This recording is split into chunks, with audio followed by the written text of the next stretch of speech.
আজকে পরীক্ষার পর তোমাদের প্রথম ক্লাস। পরীক্ষা তোমাদের নিশ্চয়ই খুব ভালোই হয়েছে আশা করি। তো খাতা আমি এখনো দেখিনি, আমি খাতা দেখে তোমাদেরকে নাম্বার আমি জানিয়ে দেব। আজকে আমরা নতুনভাবে আবার শুরু করব, পরীক্ষার আগে যেভাবে আমরা পড়েছিলাম। আজকে আমরা পড়ব জেলখানার চিঠি, নেতাজি সুভাষচন্দ্র বোসের লেখা। নেতাজি সুভাষচন্দ্র বোস সম্পর্কে তোমাদের আর নতুন করে বলার কিছু অপেক্ষা রাখে বলে আমি মনে করি না। নেতাজি সুভাষচন্দ্র বোস একজন অবিসংবাদিত স্বাধীনতা সংগ্রামী, যিনি সারা জীবন দেশমাতৃকাকে মুক্তি লাভের জন্য আন্দোলন করে গেছেন বীরত্বের সাথে। তিনি আইসিএস পরীক্ষায় পাশ করা সত্ত্বেও লোভনীয় চাকরি ছেড়ে দেশমাতৃকাকে উদ্ধারের জন্য আত্মবলিদান করেন। তার মনে প্রাণে স্বপ্ন ছিল ভারতকে শৃঙ্খল মুক্ত করতেই হবে ইংরেজের কাছ থেকে।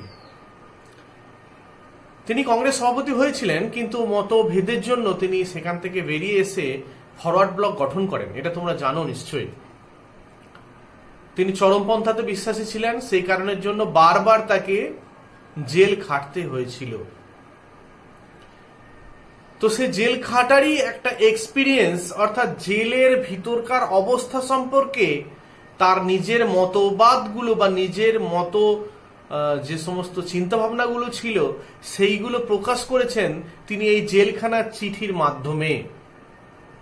আমরা জেলখানার চিঠি এই অংশটি পড়লে আমরা সেই সমকালীন জেলখানার অবস্থার কথা খুব ভালোভাবে জানতে পারব। আমরা নেতাজি সুভাষচন্দ্র বোসের সম্পর্কে কিছু কথা জেনে নিই পড়ায় ঢোকার আগে। দেখো, জেলখানার চিঠি লিখেছেন সুভাষচন্দ্র বসু। সুভাষচন্দ্র বসু জন্মগ্রহণ করেছিলেন 23 জানুয়ারি 1897 খ্রিস্টাব্দে উড়িষ্যার কটক শহরে। তার পিতা ছিলেন জানকীনাথ বসু। বাংলা তথা ভারতের বুকে 19বিংশ শতকে যে সমস্ত মহাপুরুষের জন্ম হয়েছিল সুভাষচন্দ্র বসু তাদের মধ্যে অন্যতম। তিনি তরুণের স্বপ্ন, অ্যান ইন্ডিয়ান পিলগ্রিমস এই সমস্ত বইও লিখেছিলেন। 18 আগস্ট 1945 সালে এক বিমান দুর্ঘটনা হয় জাপানের তাইহুকু বন্দরে, এবং তিনি সেই দুর্ঘটনায় মৃত্যুবরণ করেছে বলে সংবাদ প্রচারিত হয়। তার বিভিন্ন তদন্ত হয়েছে এই বিষয়কে কেন্দ্র করে, কিন্তু সম্পূর্ণ ব্যাপার আজ পর্যন্ত আমার সামনে বা আমাদের সামনে এখনো পর্যন্ত উপস্থিত হয়নি। ফলে তার মৃত্যু রহস্যই রয়ে গেছে, সেটি এখনো স্পষ্ট হয়ে ওঠেনি। এবার আমরা পড়ার মধ্যে আসব। তোমরা যারা আমার ভিডিও দেখছো বা ক্লাস করছো তারা বই খুলে নাও, পেজ নাম্বার 119 সম্ভবত, অস্পষ্ট দেখা যাচ্ছে। 119 পেজ তোমরা খোলো, দেখো জেলখানার চিঠি, সুভাষচন্দ্র বোস, তারিখ 2-5-25 মানে 1925। ডেট সম্পর্কে তোমাদের ধারণা যেটুকু হচ্ছে 1925 মানে তখন পুরোপুরি ইংরেজ শাসন চলছে। সেই অবস্থাতে মন্দালয় জেল থেকে তিনি এটা লিখছেন। প্রিয় দিলীপ, তোমার 24-3-1925 তারিখের চিঠি পেয়ে আনন্দিত হয়েছি। তুমি আশঙ্কা করেছিলে যে মাঝে মাঝে এমন যেমন ঘটে এবারে বুঝি তেমনি চিঠিখানাকে ডাবল ডিস্টিলেশনের ভিতর দিয়ে আসতে হবে, কিন্তু এবার তা হয়নি, সেই জন্য খুব খুশি হয়েছি। ডাবল ডিস্টিলেশন মানে হচ্ছে দ্বিপাতীকরণ, মানে জেলখানা যে চিঠি আসে এবং জেলখানা থেকে যে চিঠি যায় সেইগুলো বিভিন্নভাবে পরীক্ষা নিরীক্ষা করা হয়, তার মধ্যে কোনো ইনফরমেশন লুকিয়ে আছে কি না সেইখান থেকে সেই ইনফরমেশনগুলো বাছাই করে সেইগুলো ফিল্টার করে সেই জেলখানার মধ্যে চিঠি আসে এবং সেখান থেকে বেরোয়। তোমার চিঠি হৃদয়তন্ত্রীকে এমনই কোমলভাবে স্পষ্ট করে, চিন্তা ও অনুভূতিকে অনুপ্রাণিত করেছে যে আমার পক্ষে উত্তর দেয়া সুকঠিন। মানে তোমার এই চিঠির বিষয়বস্তুগুলো এমন অন্তরকে ছুঁয়ে যায় যে এর উত্তর দেওয়া আমার পক্ষে বেশ কষ্টকর। এই চিঠিখানিকে যে আবার সেন্সরের হাতে অতিক্রম করে যেতে হবে সেও আর এক অসুবিধা। সেন্সর মানে হচ্ছে সরকারি আধিকারিকরা চিঠিটা পড়বে, অনুমোদন করবে, তারপর তারা যদি বোঝে যে হ্যাঁ এখানে কোনো ইনফরমেশন নেই, এরম কিছু ঘটনা ঘটলে তবে সেটাকে পাঠানো হবে। ফলে মন খুলে চিঠি লেখা সম্ভব হয়ে ওঠে না সব সময় জেল থেকে। কেননা এটা কেউ চায় না যে তার অন্তরের গভীরতম প্রবাহগুলি দিনের উন্মুক্ত আলোতে প্রকাশ হয়ে পড়ুক। অর্থাৎ তোমার সাথে আমার যে আন্তরিক সম্পর্ক, সে আন্তরিকতাগুলো অন্য কেউ পড়ুক এবং সেগুলো সে বুঝুক, সেটা আমাদের কারোরই পছন্দ হওয়ার কথা নয়। তাই এই পাথরের প্রাচীর ও লৌহদ্বারের অন্তরালে বসে আজ যা ভাবছি ও যা অনুভব করছি তার অনেকখানি কোনো এক ভবিষ্যৎ কাল পর্যন্ত অকথিতই রাখতে হবে। অর্থাৎ আমি যেমন দিন যাপন করছি এই ইট কাঠ পাথরের চার দেওয়ালের মধ্যে, সেটি যদি জানাতে হয় তাহলে ভবিষ্যতের দিকে তাকিয়ে থাকতে হবে। কারণ এখান থেকে মুক্তি লাভ করে যতদিন না আমি স্বাধীন হতে পারবো তার আগে পর্যন্ত আমি মন খুলে এ সম্পর্কে কোনো মন্তব্য প্রকাশ করতে পারছি না। আমাদের মধ্যে এতগুলি যে অকারণে বা সম্পূর্ণ অজ্ঞাত কারণে জেলে আছি, সেই চিন্তা তোমার প্রবৃত্তি ও মার্জিত রুচিতে আঘাত করবে, এটা সম্পূর্ণ স্বাভাবিক। যে আমাদের এই যে জেল খাটছি এটা সম্পূর্ণ অকারণ। কি কারণে যে জেলটা খাটছি সেটা হয়তো তারাই বলতে পারবে যারা আমাকে এই জেলের ব্যবস্থা করে দিয়েছে, এবং সেটা এই প্রবৃত্তি ও মার্জিত রুচিতে যে আঘাত ফেলবে সেটাই স্বাভাবিক। কিন্তু ঘটনাগুলি যখন মেনে চলতেই হচ্ছে তখন সমস্ত ব্যাপারটাকে আধ্যাত্মিক দিক দিয়েও দেখা যেতে পারে। এই কথা আমি বলতে পারি না যে জেলে থাকাটাই আমি পছন্দ করি, কেননা সেটা নিছক ভণ্ডামি হয়ে পড়ে। তাহলে আমি এই আধ্যাত্মিক অর্থাৎ ঈশ্বরের চেতনাকে আধ্যাত্মিকতা বলা হয়, তাহলে আমরা এটা ঈশ্বরের ওপর ছেড়ে দিই এবং এটা ভেবে নিই যে এটাই আমার হয়তো ভাগ্যে ছিল, তাই আমাকে এই বক্তব্যটা, আমাকে এই দিনটা দেখতে হচ্ছে এবং জেলে থাকাটাই আমি পছন্দ করছি, তার জন্য এটা বলা নিতান্তই মূর্খামি হবে। আমি বরং আরো বলি যে কোনো ভদ্র বা সুশিক্ষিত ব্যক্তি কারাবাস পছন্দ করতেই পারে না। অর্থাৎ আমার মনে হয় যে কোনো ভদ্র সুশিক্ষিত মার্জিত ব্যক্তি কারাবাসকে পছন্দ করবে এটা কখনো হতে পারে না। জেলখানার সমস্ত আবহাওয়াটাকে মানুষকে যেন বিকৃত, অমানুষ করে তোলার উপযোগী, এবং আমার বিশ্বাস এই কথাটা সকল জেলের পক্ষেই খাটে। অর্থাৎ জেলের যে পরিবেশ, অমানসিক পরিবেশ, অমানবিক এদের ব্যবহার, এবং এই পরিবেশটা যেন মনুষ্য সুলভ নয়, এটা সমস্ত জেলের ক্ষেত্রেই একই। এটা আমার এই জেলে আছে বলে নয়, সমস্ত জেলের এই একটা অব্যবস্থা লক্ষ্য করা যায়। আমার মনে হয় অপরাধীদের অধিকাংশের কারাবাসকালে নৈতিক উন্নতি হয় না, বরং তারা যেন আরো হীন হয়ে পড়ে। তাহলে আমরা দেখি যে বিভিন্ন দোষী অপরাধীদের কারাবাস করতে হয়, কিন্তু সেই অপরাধ মনস্কটা দূর করার জন্যই তাকে সংশোধনাগার বলা হয়, যেখানে সংশোধন হবে মানুষ। কিন্তু জেলের যে বর্তমান অবস্থা, সেখানে মানুষের সংশোধন তো দূরের কথা, তার মন আরো বেশি বিষাক্ত হয়ে পড়ে।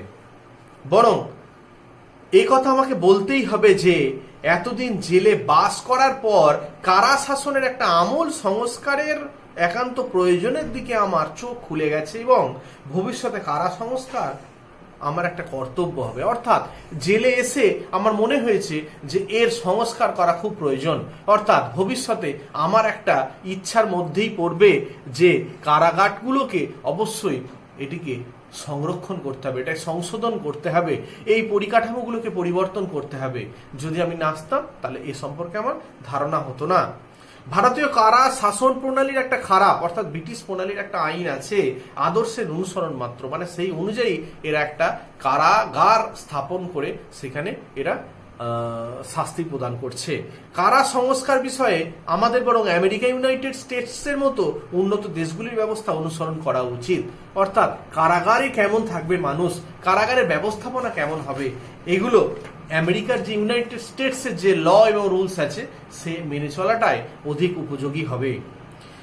এই ব্যবস্থা যেটি সব থেকে বেশি প্রয়োজন সেটা হচ্ছে একটা নতুন প্রাণ, বা বলো যদি একটা নতুন মনোভাব, এবং অপরাধীদের প্রতি একটা সহানুভূতি। মানে আমরা অপরাধীকে হয়তো ঘৃণা করি না, কার অপরাধকে ঘৃণা করা প্রয়োজন। অপরাধী যদি তার অপরাধ বোধটাকে পরিবর্তন করে ফেলে তাহলে সে একটা সাধারণ মানুষের মতোই সে ফিরে আসতে পারে সমাজের বুকে। ফলে সেখানে নতুন প্রাণ বা নতুন মনোভাব যদি অপরাধীদের প্রতি সহানুভূতি দেখানো হয় তবেই তারা স্বাভাবিক স্রোতে এবং মূল স্রোতে ফিরে আসতে সক্ষম হবে। অপরাধীদের প্রবৃত্তিগুলোকে মানসিক ব্যাধি বলেই ধরা হবে এবং সেটা সেইভাবেই তাদের ব্যবস্থা করা উচিত। অর্থাৎ একটা মনস্ক একটা প্রবলেম, একটা রোগ থেকে সেই অপরাধ প্রবণতা তার মধ্যে এসেছে, সেই রোগটাকে যদি সরিয়ে দেওয়া যায় তাহলে একটা অপরাধী সে সাধারণ মানুষের মতো আবার স্বাভাবিক ছন্দে ফিরে আসতে পারে। সেইভাবেই আমাদের কারাগারের ব্যবস্থাপনাটাও করা উচিত। তাকে এখন সংস্কারমূলক নতুন প্রতিষেধমূলক দণ্ডবিধি, যেটা কারাশাসন বিধির ভিতরের কথা বলা যেতে পারে, তাকে এখন সংস্কারমূলক নতুন দণ্ডবিধির জন্য পথ ছেড়ে দিতে হবে। আমার মনে হয় না আমি যদি স্বয়ং কারাবাস না করতাম তাহলে একজন কারাবাসী বা অপরাধীকে ঠিক সহানুভূতির চোখে দেখতে পারতাম। তার আজকে আমি কারাবাসে এসে আমি বুঝতে পারছি যে কারাবাসের অবস্থা, এবং একটা কারাবাসী একটা মানুষ তার কতটা সহানুভূতির প্রয়োজন আছে সেটা আমি এখানে না এলে হয়তো আমি বুঝতে পারতাম না। এবং এ বিষয়ে আমি নিঃসন্দেহ যে আমাদের দেশের আর্টিস্ট বা সাহিত্যিকগণের যদি কিছু কারা জীবনের অভিজ্ঞতা থাকতো তাহলে আমাদের শিল্প ও সাহিত্য অনেকখানি সমৃদ্ধ হতো। অর্থাৎ যারা বিভিন্ন সাহিত্য রচনা করেছেন তারা যদি এই কারাগারে কেউ থাকতো তাহলে তাদের লেখনীর মধ্যে, তাদের ভাবধারার মধ্যে এই কারার যে অমানসিক অবস্থা সেটির সম্পর্কে আমরা ওয়াকিবহাল হতে পারবো। কাজী নজরুল ইসলামের কবিতা যে তার জেলের অভিজ্ঞতাকে কতখানি ঋণী করে সে কথা বোধহয় ভেবে দেখা হয় না। কাজী নজরুল ইসলামের যে সমস্ত দেশাত্মবোধক কবিতা, যে কারারই লৌহ কপাট বা এই ধরনের কবিতা, যে কারাগারের একটা অসহনীয় অবস্থার মধ্যে রয়েছে, সেইগুলো একবার দেখে নেওয়া উচিত এবং সেগুলো সাধারণ মানুষ ঋণী। কারার লৌহ কপাট এটা অন্যের লেখা, কিন্তু আমি এই প্রসঙ্গে আসছে বলে আমি বললাম। আমি যখন ধীরভাবে চিন্তা করি তখন আমার নিঃসংশয় ধারণা জন্মে যে আমাদের সমস্ত দুঃখ কষ্টের অন্তরে একটা মহত্তর উদ্দেশ্য কাজ করছে। যদি আমাদের জীবনের সকল মুহূর্ত ব্যাপে এই ধারণাটা প্রসারিত হয়ে থাকতো তাহলে দুঃখে কষ্টে আর কোনো যন্ত্রণা থাকতো না এবং তাহাতেই তো আত্মা ও দেহ মনে অবিরাম দ্বন্দ্ব চলছে। তাহলে এখানকার একটা বাস্তবিক পরিস্থিতির কথা এখানে বলছে যে আমরা একটা দুঃখ কষ্টের মধ্যে একটা মহত্তর কাজ করতে যাচ্ছি। এই কারাগার, এই বন্দি হয়ে রয়েছি, দুদিন কষ্ট পাচ্ছি, এটা নয়। আমার উদ্দেশ্য একটা মহৎ, যে ভারতবর্ষকে স্বাধীনতার আলো দেখাতে হবে, এই ব্রিটিশ শাসনকে দূর করে দিতে হবে, ছুঁড়ে ফেলে দিতে হবে ভারতের আপামর জনগোষ্ঠীর মধ্যে থেকে, ভারতের মাটি থেকে এদেরকে চিরকালের জন্য সরিয়ে দিতে হবে।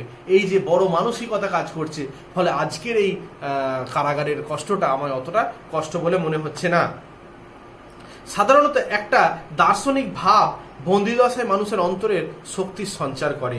আমিও সেইখানেই আমার দাঁড়াবার ঠাঁই করে নিয়েছি এবং দর্শন বিষয়ে যতটুকু পড়াশোনা করা গেছে সেইটুকু এবং জীবন সম্বন্ধে আমার যে ধারণা আছে তাও আমার বেশ কাজে লেগেছে। মানুষ যদি তার নিজের অন্তরে ভেবে দেখবার যথেষ্ট বিষয় খুঁজে পায়, বন্দী হলেও তার কষ্ট নেই, অবশ্য যদি তার স্বাস্থ্য অটুট থাকে। কিন্তু আমাদের কষ্ট তো শুধু আধ্যাত্মিক নয়, সে যে শরীরের একটা প্রস্তুত থাকলেও সেই সময় দুর্বল হয়ে পড়ে।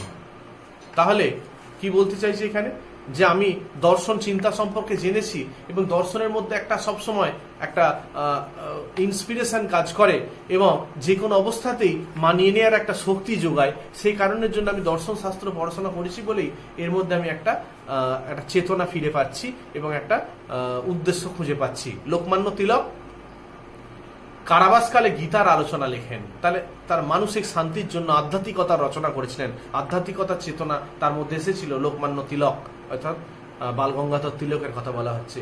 আমি নিঃসন্দেহে বলতে পারি যে মনের দিক দিয়ে তিনি সুখে দিন কাটিয়েছিলেন। অর্থাৎ তিনি যদি ইহ জগতের সমস্ত মোহ কাটিয়ে ঈশ্বর সাধনায় ব্রতী হন, তাহলে জেলখানাটাকেও তাকে খুব একটা কষ্টকর মনে হবে না। কিন্তু এ বিষয়ে আমার নিশ্চিত ধারণা যে মান্দালয় জেল 6 বছর বন্দী হয়ে থাকাটাই তার অকাল মৃত্যুর কারণ।